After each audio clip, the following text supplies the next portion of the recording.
For today's video kay wala man tayong lingaw, so mga tao og limonsito. So nakuha duha. So let's take a look. Bunga sa limonsito nga walay puas. So backstory, kani nga limonsito was given to me or given sa ako ang mga igsoon dito sa probinsya last pandemic time. So makadungan ani sila ang ipangtanom wala jud na munga. Whereas kani siya diri sige rag bunga gid. Walay undang-undang iyang bunga. Dayon bisag kinsa ra pay manguha. No, mura siya na kuan na sa tanan daghan ang tag-iya. Joke. Anyway, so at least kay makahatag to dog bunga no para sa uban. Although gagmay lang kayo yung bunga nga ni ray. Then imagine unsa ra gitamnan ni gamay ra kay nga area oh nara diri siya.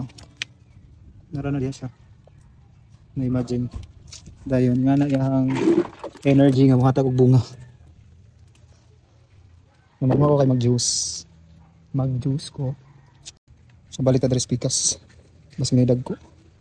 Guwang. So mga harvest ta kay tagsara ta ka harvest then asay mo nanta sa lain og harvest.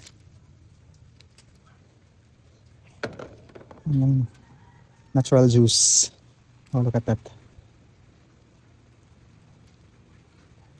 Maganda kan sa bunga gid. Ato nas gawas ang uban. Ani kusog na pranguan guys. Na ako mga dogi na diraw. Birds. Oh, tara nilili kita ka ng ilong. Yan lang ni birds ng gawas. Nakita kay laing iraw na sa gawas, perting sa baag yo din town.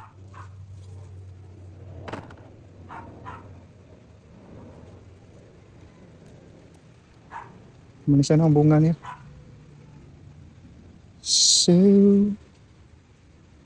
semua iguro ni no. Gamay ra mo isa ka baso ra juice.